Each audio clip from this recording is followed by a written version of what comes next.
천장이 무너지는 줄 알았습니다. 그 밤 바닥에 깔아둔 매트리스가 파도처럼 흔들렸습니다. 그리고 다음 날 저의 평생 모아둔 종이 한 장이 제 삶을 송두리째 뒤집을 뻔했습니다. 제 이름으로 된 강제 보호 조치 안내문이었습니다. 제 삶이 천장의 소음과 종이 한 장 사이에서 부서지는 소리가 귓가에 맴돌았습니다. 저는 올해 68입니다. 남편을 먼저 보내고 오래된 아파트에서 혼자 지낸 지 10년이 넘었습니다.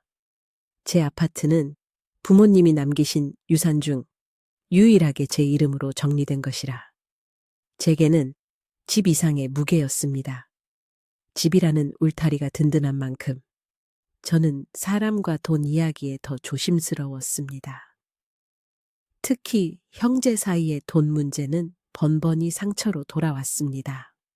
그래서 저는 제 노후를 위한 비밀 통장을 따로 만들어 두었습니다. 누구에게도 말하지 않겠다고 다짐했던 은밀한 보험 같은 존재였습니다. 언젠가부터 위층이 바뀌었습니다. 처음엔 기웃거리는 발자국 소리가 들릴 뿐이어서 그냥 그러려니 했습니다. 그러나 며칠이 지나자 상황이 급격히 달라졌습니다. 밤 11시가 넘으면 두들기는 소리, 무언가를 질질 끄는 소리, 망치질 같은 소리가 번갈아 터져 나왔습니다. 저는 처음부터 싸우고 싶지 않았습니다. 집집마다 사연이 있고 생활소음은 어쩔 수 없다고 스스로 타일렀습니다. 관리사무소에도 여러 번 조심스럽게 문의하며 달래는 말투를 유지했습니다. 하지만 어느 순간부터 소음은 마치 시간을 맞춰 자극하듯 반복되었습니다. 제가 조용히 낮잠이라도 자려고 하면 정교하게 시간 맞춘 듯 쿵 소리가 내려왔습니다. 저녁에 양녹차를 끓이고 앉는 그 순간 다시 쿵. 소리가 멎은 날은 거의 없었습니다. 마음을 다잡고 중재를 시도하면 그날 밤은 유독 더 요란해졌습니다. 저는 알 수 없는 불길함을 느꼈습니다. 층간소음 보복이라는 말이 제 머릿속에 둔탁하게 찍혀 들어왔습니다. 그 즈음 남동생 영수가 자주 찾아왔습니다. 힘든 표정으로 무너지는 사업 얘기를 늘어놓던 얼굴이 떠오릅니다. 저는 마음이 약한 사람입니다.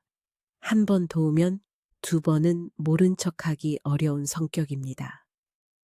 그러나 제 속에서는 경고가 울렸습니다. 형제 돈 문제로 휘말리면 제가 스스로를 지킬 수 없다는 불안이 저를 움켜쥐었습니다. 저는 가능하면 거리를 두었습니다. 그 와중에 위층 소음은 더 섬뜩해졌습니다. 그날 밤 천장에서 못 박는 소리가 시작되자 제 손등이 얼음장처럼 차가워졌습니다. 벽시계 초침 소리조차 채찍처럼 들렸습니다. 저는 이상해지는 걸까요? 아니면 누군가가 저를 이상하게 만들고 있는 걸까요? 이 질문이 밤마다 제 숨을 죄었습니다. 잠이 사라지자 낮에도 제 몸은 흔들렸습니다. 부엌에서 냄비를 내려놓으면 저도 모르게 더 큰 소리가 나서 스스로 움찔했습니다. 그러면 그 위쪽에서 맞장구라도 치듯 쾅, 쾅, 쾅. 집 안에서의 작은 소리 하나가 전쟁의 도화선처럼 느껴졌습니다. 저는 일기를 쓰기 시작했습니다. 날짜와 시간, 소리의 종류, 지속 시간, 심지어 그날의 제 심장 박동까지 적었습니다. 증거를 쌓으면 누군가가 제 말을 들어줄 것이라는 희망 하나에 매달렸습니다. 그러던 어느 날 오후 관리사무소 직원이 올라와 층간소음 중재서를 놓고 갔습니다. 종이 위에 저와 위층의 호수, 조정 약속, 공용부의 주의사항들이 빼곡했습니다. 저는 바로 사인을 하려다 멈췄습니다. 종이의 아래쪽 작은 글씨에 눈이 걸렸습니다. 위층 세대주의 비상연락처가 적혀 있었는데 눈에 익은 번호대가 보였습니다. 저는 그 자리에서는 확신하지 못했지만 마음속에서 어지러운 현기증 같은 감정이 치솟았습니다. 어째서 그 번호대가 익숙했을까요? 제 휴대전화의 오래된 연락처 목록에 비슷한 패턴이 있었기 때문입니다. 그러나 저는 곧바로 의심을 멈추었습니다. 사람을 의심하는 일을 저는 늘 후회했기 때문입니다. 소음은 더 흉폭해졌고 저는 어느새 밤마다 천장을 수건으로 감싼 빗자루로 두드리는 지경에 이르렀습니다. 그런 제 행동이 어떤 결과를 부를지 저는 그때는 몰랐습니다. 결국 경비실을 통해 경찰이 찾아왔고 신고가 접수되었다는 무미건조한 표정으로 저의 상황을 노트에 적어갔습니다. 건강 상태를 묻는 말에 제 입술이 떨렸습니다. 가슴이 답답했습니다. 저는 스스로를 변명하듯 장롱 깊숙이 숨겨둔 녹취 파일을 꺼내 보여주었습니다. 그러나 결과는 늘 같았습니다. 생활 소음일 수 있고 쌍방 문제일 수 있고 서로 조심하라는 당위뿐이었습니다. 그 무렵 영수가 또 왔습니다. 그 뒤로 언니 정희도 함께 왔습니다. 언니는 진득한 목소리로 제 팔을 쓰다듬으며 요양시설 이야기를 꺼냈습니다. 저는 놀랐습니다. 아직은 집을 지킬 수 있다고 제 입에서 나오는 단어들이 버석거림을 남겼습니다. 그런데 며칠이 지나지 않아 낯선 여성과 남성이 다시 집을 찾아왔습니다. 지역 보건소 사회복지팀이라 소개받은 이들이 저의 수면 상태, 생활 습관, 약 복용 이력, 가족과의 관계를 빼곡히 적어갔습니다. 종이 서류 중 하나의 제목이 제 심장을 얼려버렸습니다. 요양원 강제 입원 관련 사전 안내였습니다. 저는 어쩐지 종이의 잉크 냄새까지 차갑게 느껴졌습니다. 손이 덜덜 떨렸습니다. 그날 밤 저는 장독 뚜껑처럼 무거운 침묵 속에서 한참을 앉아 있었습니다. 머릿속에서 단어 하나가 계속 떠올랐습니다. 후회.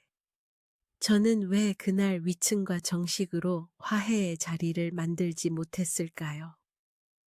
왜 경찰이 왔을 때 저도 모르게 벽을 두드렸던 걸까요? 왜 동생의 사업 이야기에 정확히 선을 긋지 못했을까요? 왜 비밀 통장이라는 작은 방패에만 의지하며 마음을 닫았을까요? 후회는 제 마음을 갉아먹었습니다. 저는 그날 새벽 결심했습니다. 제 노후를 지키기 위해서라도 제 돈과 제 집과 제 의사를 스스로 책임져야 한다고. 부엌 쌀통 아랫부분을 들어 올려 비밀 통장을 꺼냈습니다. 손때탄 작은 통장과 도장 하나, 몇 장의 현금이 그곳에 있었습니다. 저는 은행 첫 문이 열리기를 기다려 계좌의 일부를 정기예금에서 분산하고 인터넷 뱅킹 접근을 제안했습니다. 창구 직원은 절차를 설명하며 고개를 끄덕였습니다. 저는 직원이 창구를 비운 순간 유리창 너머로 제 통장 표지에 찍힌 지점 도장이 유난히 크게 보였습니다. 머릿속에서 또렷한 장면 하나가 떠올랐습니다. 한 달 전 언니가 제 방 서랍을 정리해 주겠다며 와서 웃고 떠들던 장면이었습니다. 그날 서랍 위에 통장 표지 하나가 잠깐 뒤집혀 있었고 언니의 눈빛이 그 표지에 스치고 지나갔습니다. 저는 그 순간을 대수롭지 않게 넘겼지만 지금은 그 장면이 제 심장을 조이며 되살아났습니다. 며칠 뒤 법원에서 온 우편물이 도착했습니다. 후견 신문기일 안내였습니다. 제 정신적 상태와 재산 관리 능력에 대한 평가를 받게 된다고 적혀 있었습니다. 신청인은 가족이었습니다. 서류의 바닥에는 재산 목록 추정치가 적혀 있었는데 제 비밀 통장의 잔액 범위와 흡사했습니다. 몸에서 식은땀이 났습니다. 누군가가 제 비밀을 들여다본 것입니다. 저는 그날 밤 식탁 위에 서류를 놓고 한 줄 한 줄 순서를 바꿔 읽었습니다. 단어들이 제 눈 속에서 섞여 이상한 모양을 만들었습니다. 지켜야 한다는 의지와 무너질지도 모른다는 두려움이 얽혀 저는 손가락을 주무르며 밤을 보냈습니다. 그 무렵 또 다른 종이 한 장이 제게 건네졌습니다. 경비실에서 전달된 주차 차량 출입 기록이었습니다. 저는 경비 아저씨와 눈을 마주치지 못한 채 두 손으로 종이를 받았습니다. 종이 끝에 적힌 날짜와 시간이 밤 11시, 12시, 1시로 이어져 있었습니다. 그 옆에는 익숙한 차량 번호가 계속 기록되어 있었습니다. 언니 정희의 차였습니다. 방문 목적은 빈칸으로 남아 있었습니다. 저는 곧바로 위층 호수의 출입 기록과 대조할 수 없다는 사실에 분통이 터졌습니다. 그렇지만 제 안에서 무너져 가던 추측이 형태를 갖추기 시작했습니다.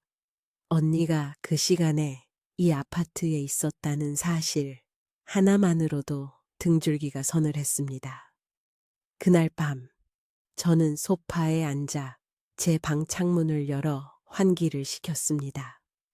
봄밤에 서늘한 공기가 들어왔고 위층에서 다시 또렷한 끌리는 소리가 울렸습니다. 저는 스스로에게 말했습니다. 지금 도망치면 나는 내 집에서 영영 도망자가 된다고. 지금 굳게 버티면 누군가와 관계가 무너져도 적어도 저는 제 등을 곧게 세울 수 있다고.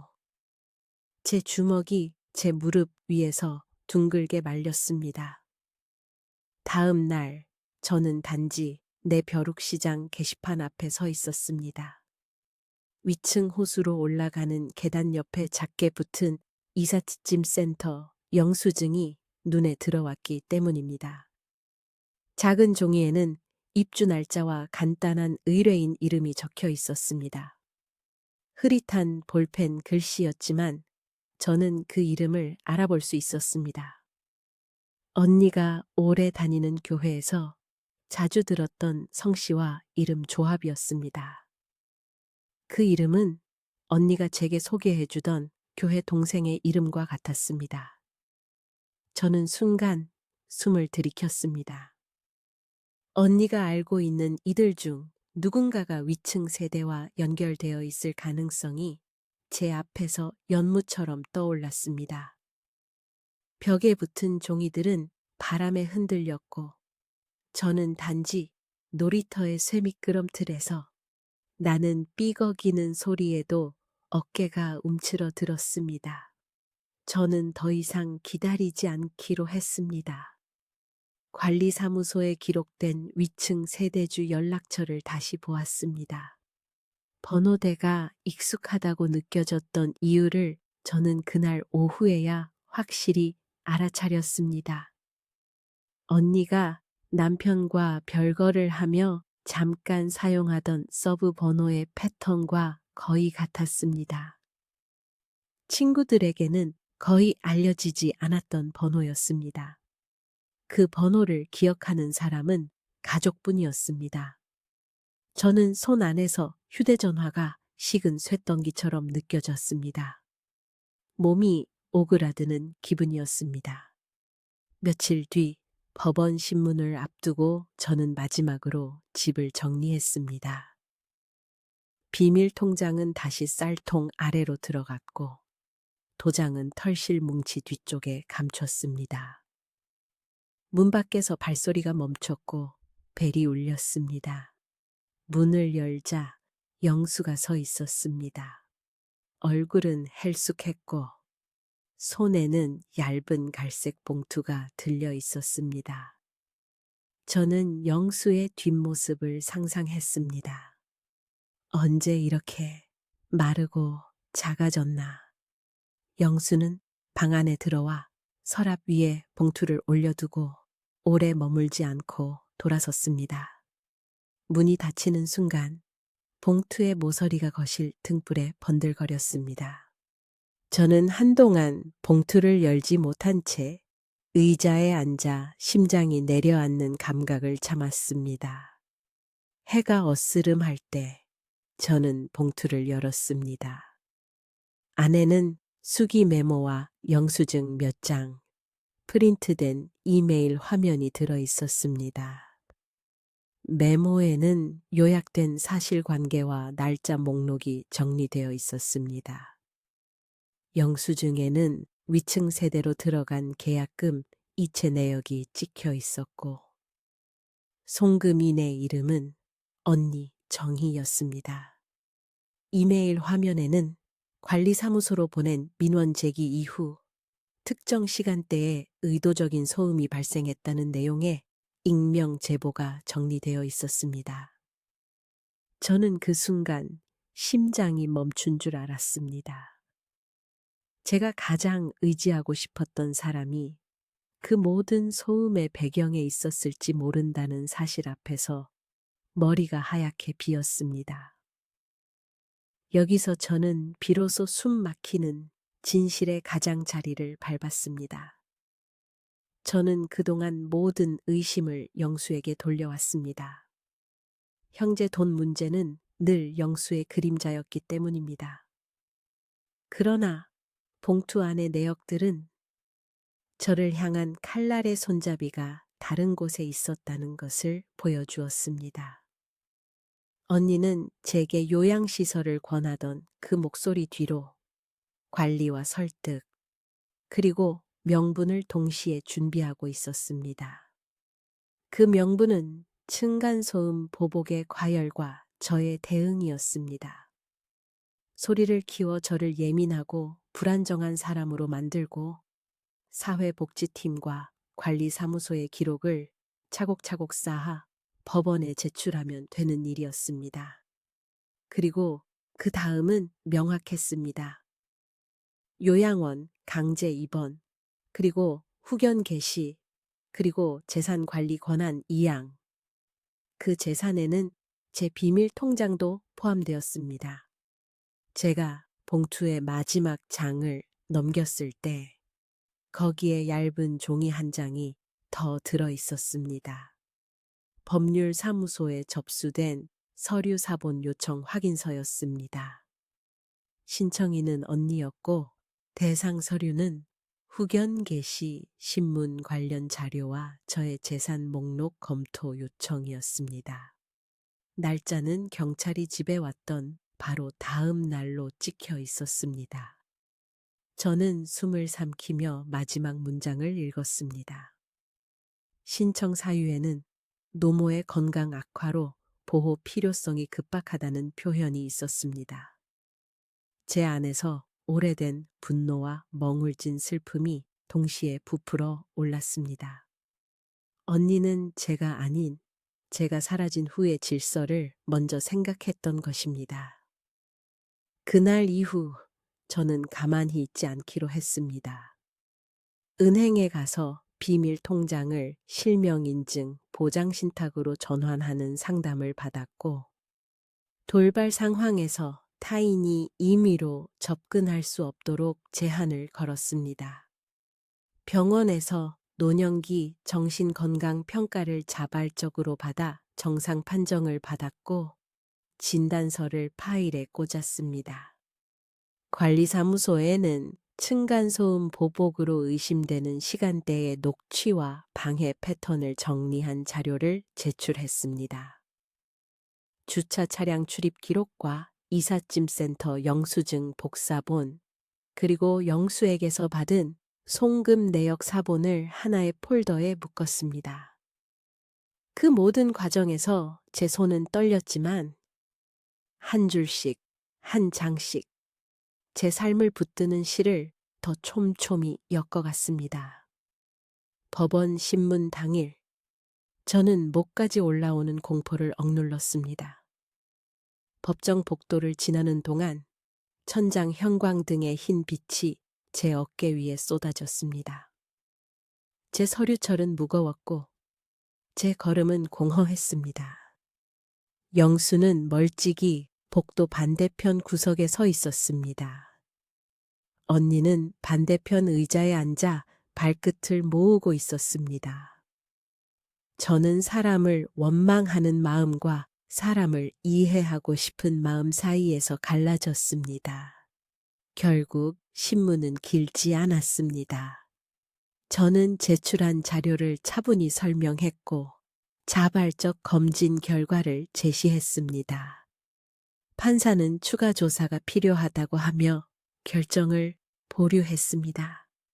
복도에 나왔을 때 제 무릎은 순간 힘이 풀렸지만 머리는 이상하게 또렷해졌습니다.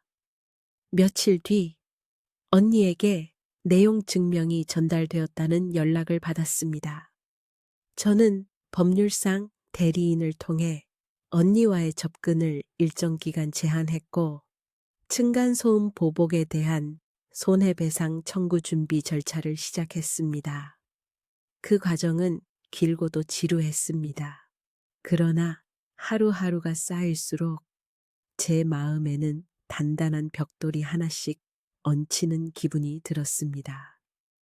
위층 세대는 갑작스레 이사를 나갔고 집 안에는 몇 년 만에 정막이 찾아왔습니다.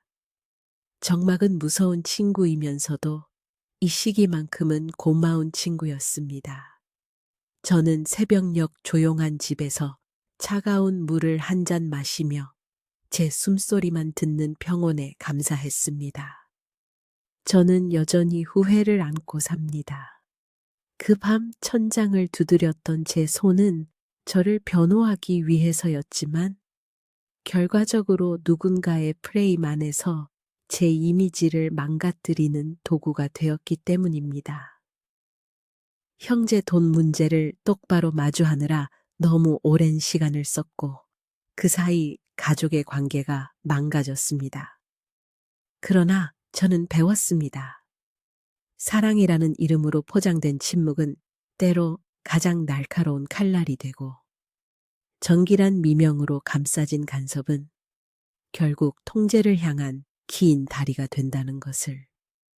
그리고 비밀 통장은 감추는 목적이 아니라 지키기 위한 규칙을 세우는 시작점이어야 한다는 사실을. 저는 이제 통장을 비밀로 두지 않습니다. 저를 지키기 위한 법적 절차와 지인의 도움, 그리고 문서화된 계획으로 제 노후를 관리합니다. 지금도 누군가는 말할지 모릅니다. 가족끼리 왜 그렇게까지 하느냐고. 저는 대답합니다. 저를 지킬 수 있는 사람은 결국 저라고. 어쩌면 그 믿음 하나가 유일한 등불인지도 모른다고. 한번 타협하면 또 다른 타협이 이어지고 결국 제 이름이 적힌 서류에서 제 의지는 지워진다는 사실을 저는 그깟 소음의 파동 속에서 배웠습니다. 제 이야기를 듣는 분들 중에도 잠 못 이루는 누군가가 있을 것입니다. 바닥에서 울리는 둔탁한 진동을 의지껏 받아내고 있는 누군가가 있을 것입니다. 저는 조용히 손을 맞잡아 드리고 싶습니다. 우리는 생각보다 단단하고 생각보다 오랫동안 부서지지 않는다는 사실을 증명하면서 살 수 있습니다. 긴 이야기를 마무리하며 저는 한 가지를 묻고 싶습니다. 소음과 종이 한 장, 그리고 핏줄이라는 이름 사이에서 여러분이라면 어떤 선택을 하시겠습니까?